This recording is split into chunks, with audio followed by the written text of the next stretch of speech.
So proud to be Haitian because just everything about being Haitian is just awesome. Everyone know about the history of Haiti, first Black independent country in 1804. Understanding the history of Haitian people, you can't help but be proud of the accomplishment that have happened. Haitian Americans have done really well in the past few years. There's still a lot more work to be done. Only about 20% of us actually have a bachelor's degree. I understand firsthand some of the challenges that Haitian American students, graduates, and professionals have faced. Some of them have overcome incredible adversity. Both immigrated or asylum seekers or refugees. There are not that many Haitian-focused scholarships, but like any other award, the NAHP Leadership Award is providing recognition for one's hard work. As we know, college is expensive, so this scholarship fund provides the chance for a brighter future. It felt like the universe was speaking, like I needed the money, I was intrigued, people were telling me to apply. Going to college or graduate school can be very, very expensive.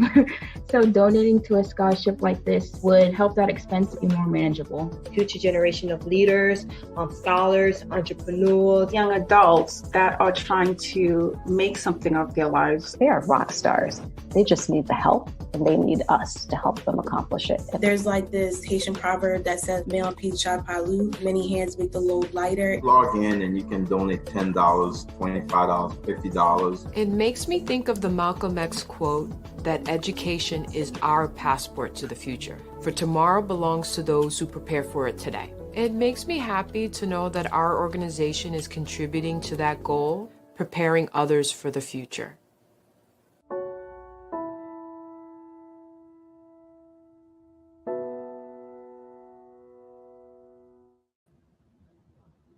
Hello, everyone. Welcome back once again.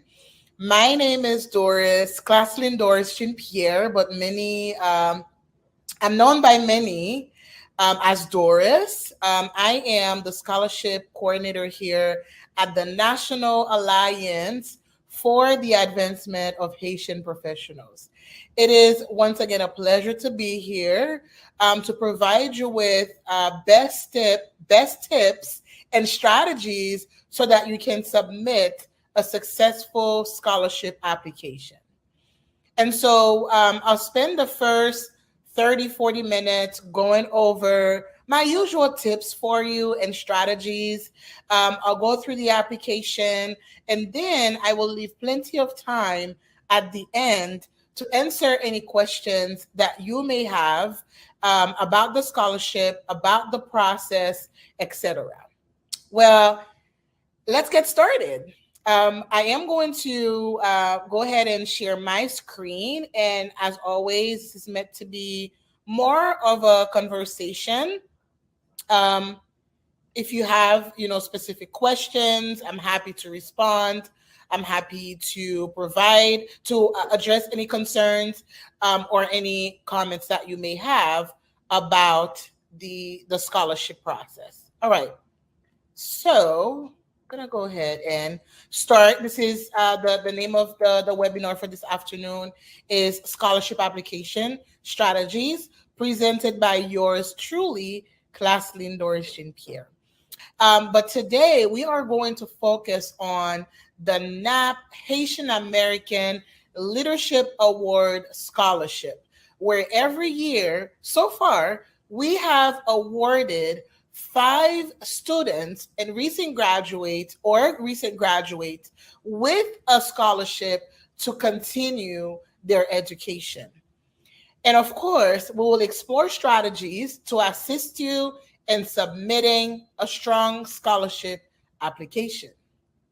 Let's take a look at the eligibility requirements before we dive into what the application actually entails.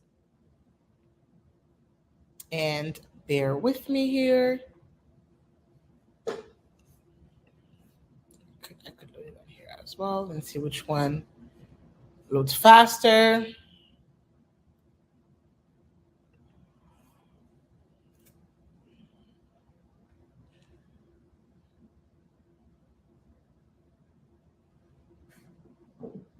Okay. All right. So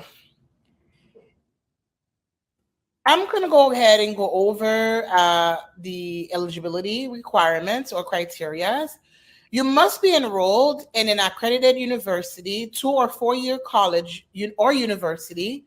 You must be an undergrad, or you must be in an undergrad or graduate program, full-time or a part-time student, excluding non-credit courses. So if you are just pursuing a certificate program, this is not the best scholarship for you. You are considered to be a full-time student if you are enrolled in 12 or more credits per semester, or 6+ credits per term. And part-time is 6 credits per term or per semester. You must be of Haitian descent, and your GPA must be between 3.2 and 4.0. Okay. And in terms of, because we received a lot of questions around, do I need to be a US citizen? Do I need to be a legal resident? You can apply if you're a US citizen, a permanent resident, a student on a visa, or if you have temporary protected status, well known as TPS. Okay. And you have to reside in the United States. Okay. So within the application, we have all of these information, and I'll go over the application first, and then we'll dive into the process and the documents that are required to be submitted. All right. So, as always, we collect demographic information, and you always want to make sure that you have the right information on the application. Make sure you add in your full name, your email address, your phone number. And I've seen different instances where we would use the applicant's phone number to reach out to them, to give them an update, to ask clarifying questions. So you do want to make sure that you have the right phone number on file. You want to add in your state, your address, your city, your zip code. You want to add in your date of birth. And then, the first part is considered to be what we call as, given information. You have the information, add it, make sure that it's accurate. Now, where things get a little bit, I wouldn't call it complicated. I would say it requires your attention fully, is when it comes to drafting things like your biography, your resume, and your essay submission. Okay. And as always, I like to navigate to on the NAP platform to show you an example of, a biography. As you can see here, the application is asking you to either upload your biography or to write the biography. And I've seen people get as creative as submitting, a a 2-slide PowerPoint with their biography. They would add things, their hobbies, things they enjoy eating. They would add what makes them unique. You want to leave that lasting impression when our judges or the committee, when they are reviewing your application, you want to leave a lasting impression. And how do you do that? You do that by being you, by communicating your brand and helping them understand why you are the right fit or the right applicant for this scholarship. Okay. So I've used Molina as example quite a few times. Let's see who I can pick on today. Well, not pick on, but let's see which example I could use. Let's go ahead and use Serge's biography to give you an idea of what your biography should entail. Okay. Your biography should be short and to the point. It should give people a brief summary, a brief overview into who you are as an individual, but as a professional. From reading here, I can tell that he has a Master of Science in accounting, and he also has an MBA in management of technology. You want to include your education. I've seen different things in different formats. Sometimes people would start their biography with their education. Others would leave it as the last paragraph. For me personally, I usually add it last just because I want to be able to capture people's attention with who I am as an individual first. Okay. And from reading this, we can tell that Serge, and I can vouch for him, has amazing negotiation skills and relationship building skills, right? And so these skills mentioned here, or strengths mentioned here, are extremely important for professionals, right? So that's one way to say, hey, committee, I have the ability to build a relationship with people, whether you want to be a doctor, whether you want to be in business. This is who I am. I'm known to be a relationship builder. Okay. And so you want to add information, what you're passionate about, what you are known for, what you enjoy doing. You can add where you grew up. You can add where you currently reside, etc.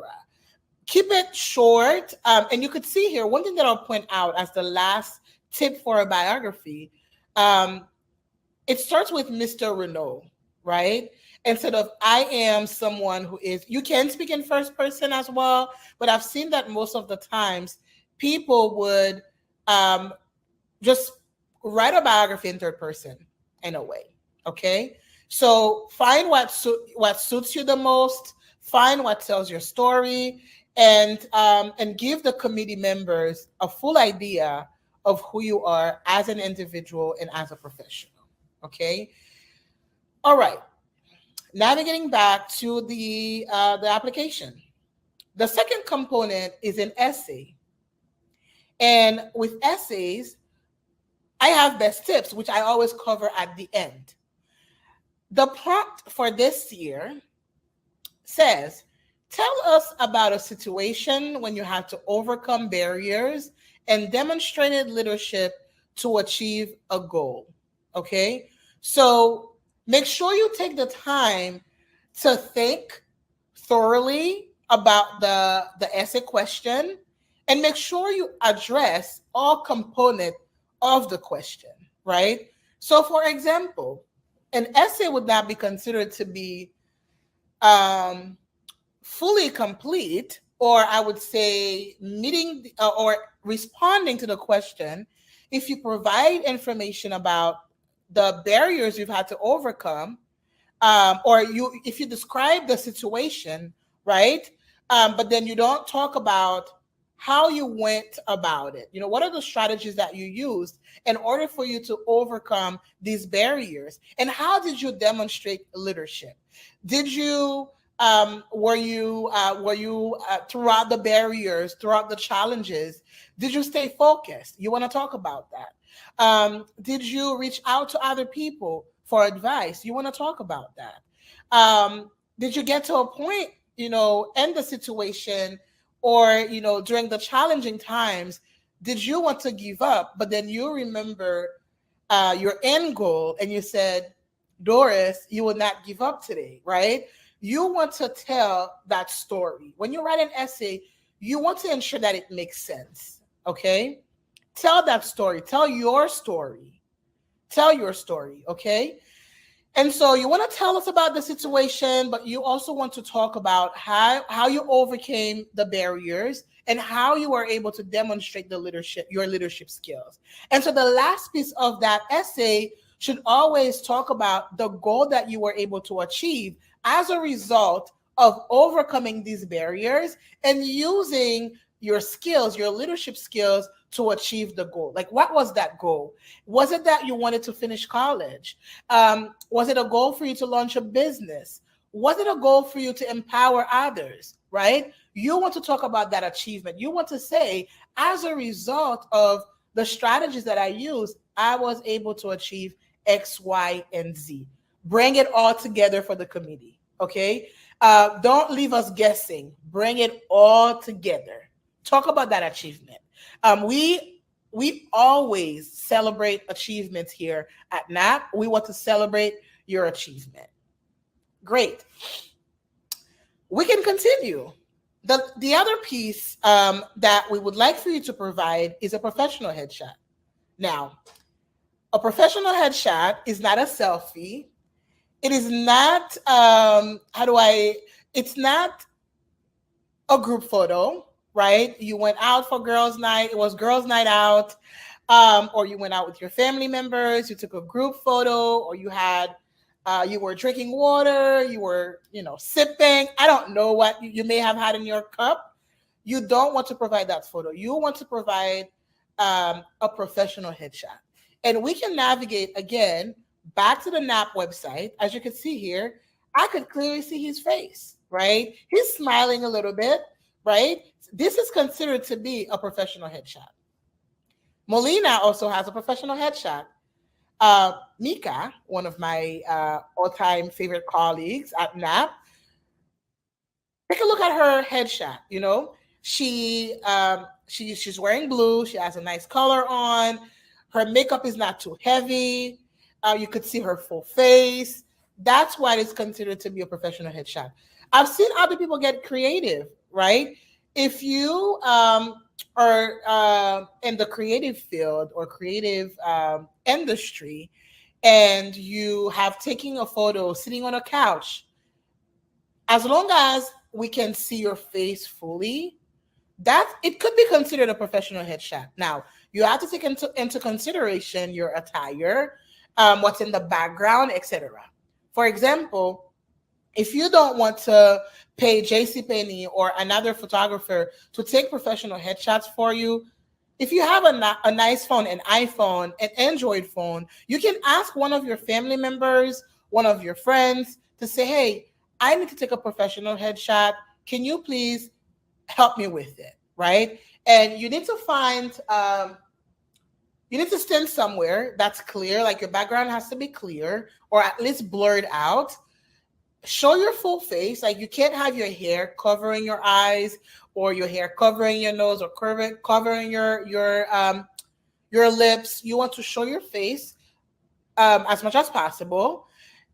You want to ensure that the photo is clear, and it's just who you are. People have to be able to, for example, if we were to meet you at a conference, that photo should somewhat be similar, right? So we always say, don't wear heavy makeup. Wear something nice, something that shows enough, right? Like I'm wearing a t-shirt today. You can wear a t-shirt. You can wear a suit. Again, take a professional headshot. All right. I don't think I need to dive more into a professional headshot, but if you have any other questions, again, I'm happy to respond. All right. You want to indicate your current education level. That's easy peasy. You want to indicate whether you are enrolled full-time or part-time. You want to upload your transcript. You want to add information about your high school, your SAT scores, your ACT scores, if you have them, your current university or college. You want to add the number of hours you've completed so far, your GPA, your current major, or if you have not started yet, you want to add your intended major. Okay. If you are already enrolled, you want to upload your tuition bill, or if you will just get started in a month or two, you want to add in your enrollment acceptance letter, basically the letter that says, congratulations, you have been accepted into X, Y, and Z program. If you have volunteering experience, you want to add that on the application as well. And this, you will describe your experience with community service and volunteering, particularly focus on areas of leadership. Have you started a project? Were you a project manager for a specific project or a specific initiative within your community? You can, again, write it in essay format, or you can type it, you can upload it, or you can write it right on the website. As I've said before, I highly encourage you all to start working on a Word document or a Google Doc document. If you are an avid mobile user, you want to use the note feature on your cell phone to add all of this information, because it's not something that you can start and just go move away from it. Like, once you close the page, you would have to start all over. But if you start from a Word document, you can either upload the specific things that we're asking for, or you can copy and you can paste things here.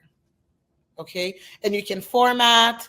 You can change the font. You can add bullets. You can indent, etc., or add indentation, etc. You want to also add any other extracurricular activities that you've participated in during your years in high school or in college. And here we're asking for, the past 4 years. This could be sports, it could be music, it could be activities. If you are a religious person, church activities, school activities, community activities, etc. Awards and honors. Did you receive an award during sophomore year? You want to add that. Again, we want to celebrate your accomplishments. And for your resume, right? Your resume, we usually look for a one-page resume. And I would say, if you have worked with a coach before, if you've worked with a counselor before, have them assist you, if you're not able to do it, with creating your resume. Okay.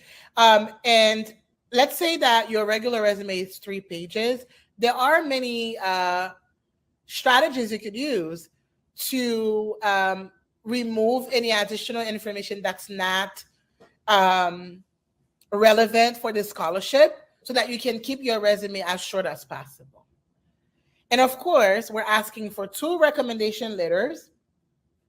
I always say, ask ahead, do not procrastinate. And this letter can be from a professor, a teacher, a supervisor, a church leader, a community leader, preferably people that you've worked with instead of, your siblings. If I were to reach out to my sister and say, hey sis, I need a letter of recommendation. Can you write one for me? I'm sure she would have a lot of amazing things to say about me, right? Which is great. But we want these letters to come from people that have supervised you in the past, or that can speak about your leadership skills. Okay.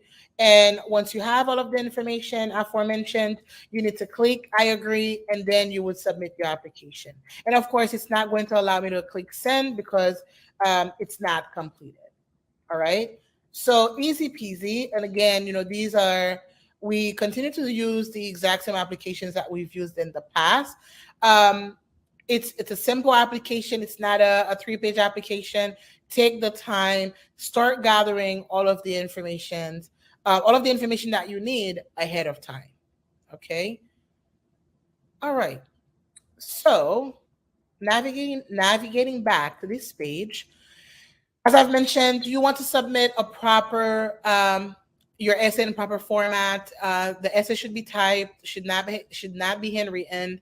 Times New Roman, 12-point font size, double spaced, no more than 2 pages.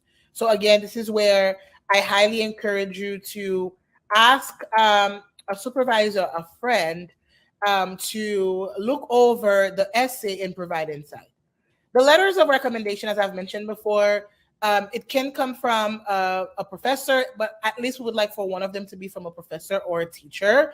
The other letter can come from supervisors, church leaders, community leaders that you've worked with, etc. One-page resume. Keep it short. Keep it straight to the point, and remove any information that could be considered irrelevant for this application. Okay. And we've asked for the letter, as I've mentioned before, your biography, your professional headshot and picture, etc. All right. All right. And you can go on the website because we tell you more about, the selection process. I don't know if I mentioned this. I can't remember if I mentioned this at the beginning, but we award or we provide 5 scholarships per year. So the NAP partnership with St. Augustine University is 2 scholarships. We're providing 2 scholarships, but for this, the NAP Haitian American Leadership Award, we are providing 5 scholarships. Okay, I'm going to navigate back here to the PowerPoint, and then we'll go over best tips. All right. Okay. Let me share my screen again. Okay. So we have went over the application, and as always, if you have additional questions, please do reach out to us via email. General tips for submitting your application. Do not procrastinate. I know it's easy for us sometimes to say, we'll get it done tomorrow. We'll push it back to Monday. Next thing you know, time goes by so fast, way too fast. You want to make sure that you start working on the application early. And that could be just reaching out to your professor and say, hey, I would like to, or I will be applying for a scholarship at NAP. Can you write me a recommendation letter, please? The application closes in May, right? If you wait May 31st, I believe, if you wait until May 30th, your professor may not be able to get it to you on time. And one thing that I always mention, when you work on the application, make sure you are uploading the right file. So if you are uploading your volunteering activities, I would do, Doris _ Jean Pierre, NAP scholarship, volunteering activities. Your resume, Doris _ Jean Pierre, or that Jean Pierre, NAP scholarship resume. Make sure you are choosing the proper file or the right file when you are submitting your application. We have in the past, we have received non-related documents, like non-scholarship related documents and information. So, and sometimes it does delay the process, and it also affects your, whether or not you may be able to get a scholarship, right? Because you want to pay attention to what is required of you for the scholarship. You want to stay organized throughout the process, and this is where you would want to have a spreadsheet or a sticky note or a handwritten note, or people use different tools. People use different tools to stay organized. Whatever tools works best for you or work best for you, that's what you need to use. Okay. If you are someone who likes to use like a to-do note or to-do list, you want to keep that list organized. Have you requested letter 1? Have you requested the second letter? Have you started working on your resume, on your essay? Do you need to have someone take a look at it for you?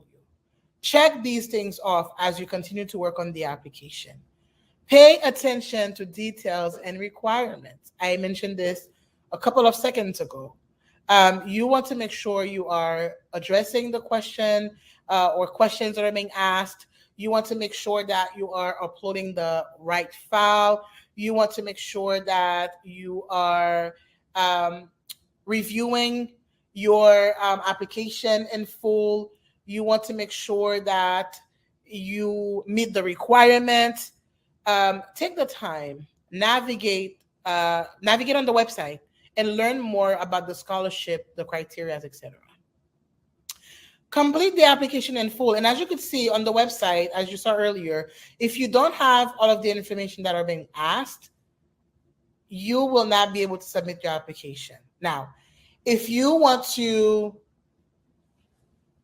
submit the application without submitting all of the information that we're asking, for example, the section where it says upload a biography, and instead of uploading a biography, you write something like to be provided later, just so you can submit the application. It is not considered to be a completed application.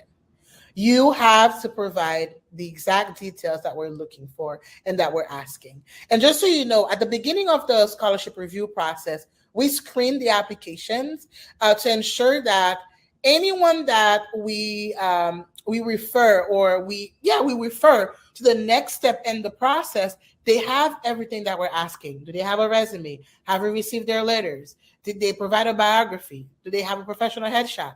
If you are missing one of the things that we're looking for, you may receive a rejection email saying, thank you for applying for the NAP scholarship, but unfortunately you did not meet the criteria. Again, because you didn't take the time to apply fully.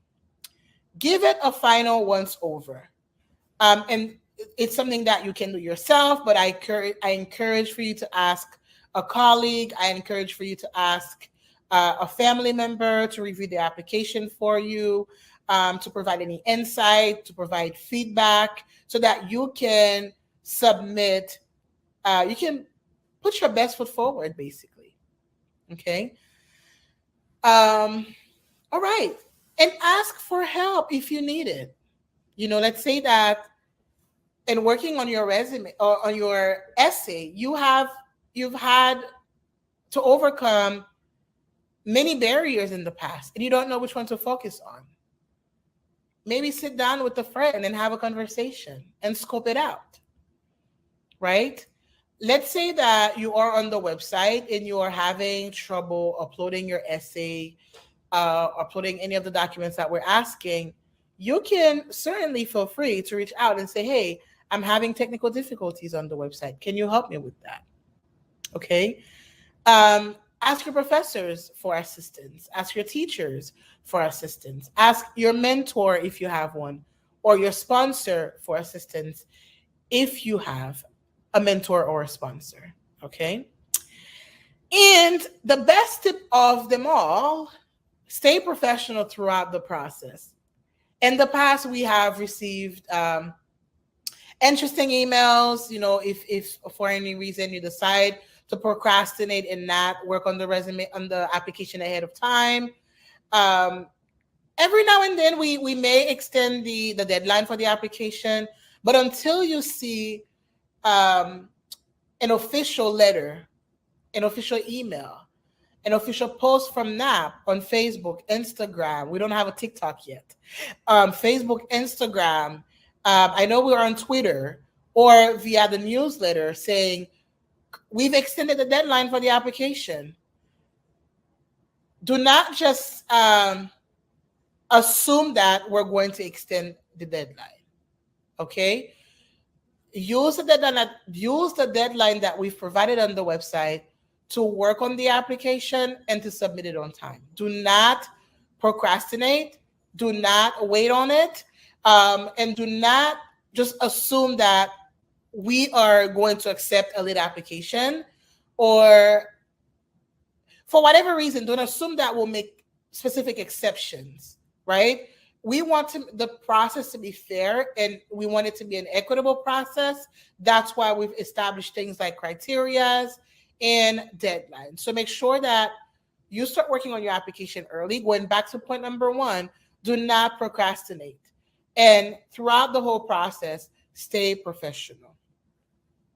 All right, let me stop sharing and see what questions that we have received from the audience here.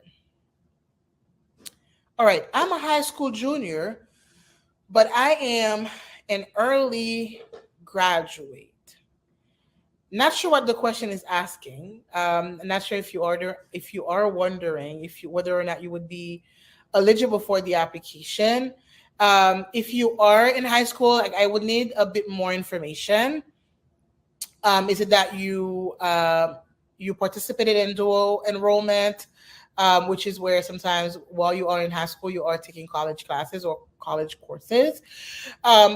Do you intend to apply for the NAP Leadership Award Scholarship, or are you looking to apply for the St. Augustine's University Partnership Scholarship? I would say please reach out to me via email, and I will drop my email in the chat. It is basically Claslyn that Jean-Pierre, so CLASLYNE Jean-Pierre at napusa.org. I would say reach out to us, please, or scholarship at napusa.org so that we can provide more information about your question. All right. Do we have another question? I am an international student. Are international students eligible for a scholarship? It depends, right? It depends.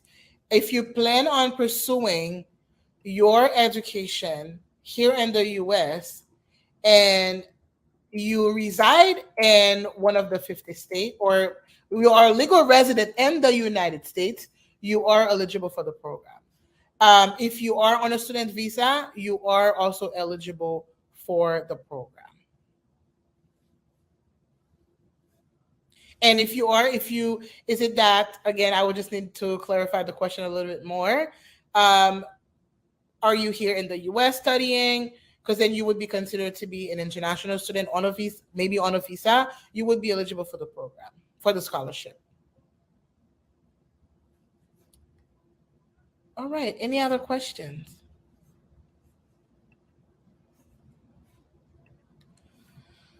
Okay. Well, as always, I would like to take this time to thank you for your undivided attention. Thank you for spending this time with me this afternoon, going over the application, going over the criterias, and really what we're asking for potential scholars for, considering applying for the NAP scholarship program. As always, if you have any other questions, my email is on the screen. Feel free to reach out to me. I'm more than happy to assist. If you encounter any technical difficulties on our website, do not hesitate to reach out to us at the organization. We'll be more than happy to assist you. Once again, it has been a pleasure. I hope to see you all next time. And we look forward to reviewing all of your applications. Thank you so much. Take care, and we will be in touch soon. Bye-bye.